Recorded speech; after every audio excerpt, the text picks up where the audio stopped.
ಉಡುಪಿಯ ಶ್ರೀ ಕೃಷ್ಣ ಮಠದ ಕನಕನ ಕಿಂಡಿಗೆ ಬಂಗಾರದ ಕವಚವನ್ನು ಅಳವಡಿಸುವ ಕೆಲಸ ನಡೀತಾ ಇದೆ. ರಥಬೀದಿಯಲ್ಲಿರುವ ಕನಕನ ಗುಡಿಯನ್ನ ಜೀರ್ಣೋದ್ಧಾರ ಮಾಡಲಾಗಿದೆ.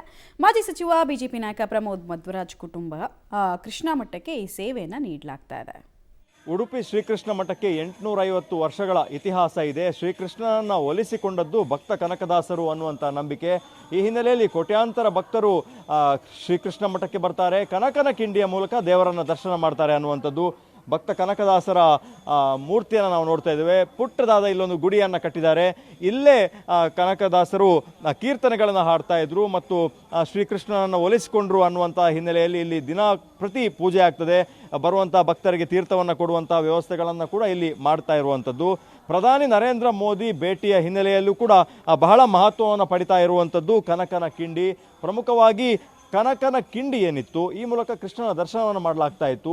ಆ ಕನಕನ ಕಿಂಡಿಗೆ ಸುವರ್ಣ ಲೇಪನವನ್ನು ಹಾಕಲಾಗ್ತಾ ಇದೆ. ನಾವು ನೋಡ್ತಾ ಇದ್ದೇವೆ ದೃಶ್ಯಗಳಲ್ಲಿ ಕನಕನ ಕಿಂಡಿಯ ದೃಶ್ಯಗಳನ್ನು. ಮಠಕ್ಕೆ ಬಂದವರು ರಥಬೀದಿಗೆ ಒಂದು ಸುತ್ತು ಬಂದು ಕನಕನ ಕಿಂಡಿಯ ಮೂಲಕ ದೇವರ ದರ್ಶನವನ್ನು ಮಾಡ್ತಾರೆ ಅನ್ನುವಂಥದ್ದು. ಇಲ್ಲಿಂದ ನೇರವಾಗಿ ಕನಕನ ಕಿಂಡಿಯ ಮೂಲಕ ನೋಡಿದರೆ ದೇವರ ದರ್ಶನ ಆಗ್ತದೆ.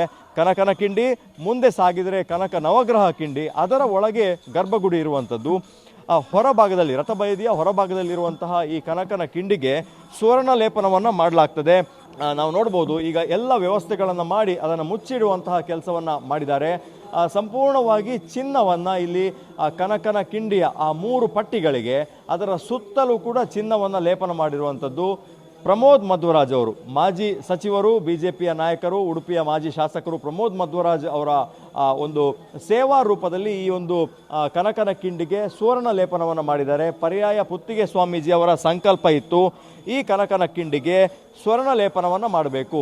ಅಂದರೆ ಕನಕ ಅಂದರೆ ಬಂಗಾರ ಅನ್ನುವಂಥದ್ದು. ಹಾಗಾಗಿ ಕನಕನ ಕಿಂಡಿ ಅದು ಬಂಗಾರದ ಕಿಂಡಿ ಆಗಬೇಕು ಅನ್ನುವಂಥ ಉದ್ದೇಶ. ಬಹಳ ಕಷ್ಟಪಟ್ಟು ಇದನ್ನು ಒಂದು ಶಿಲ್ಪಿಗಳು ರಚನೆ ಮಾಡಿರುವಂಥದ್ದು, ಬಂಗಾರದ ಕೆತ್ತನೆಯನ್ನು ಮಾಡಿರುವಂಥದ್ದು, ಬಹಳ ಅದ್ಭುತವಾದ ರಚನೆಯನ್ನು ಮಾಡಿದ್ದಾರೆ. ಈಗಾಗಲೇ ಎಲ್ಲ ವ್ಯವಸ್ಥೆಗಳನ್ನು ಮಾಡಲಾಗಿದೆ. ಪ್ರಧಾನಿ ನರೇಂದ್ರ ಮೋದಿ ಅವರು ಉಡುಪಿಗೆ ಭೇಟಿ ಕೊಡುವಂತಹ ಸಂದರ್ಭದಲ್ಲಿ ಈ ಕನಕನ ಕಿಂಡಿಯನ್ನು, ಸುವರ್ಣ ಕನಕ ಕಿಂಡಿಯನ್ನು ಉದ್ಘಾಟನೆಯನ್ನು ಮಾಡ್ತಾರೆ. ಇದಕ್ಕೆ ಎಲ್ಲ ರೀತಿಯ ತಯಾರಿಗಳನ್ನು ಮಾಡಲಾಗಿರುವಂಥದ್ದು.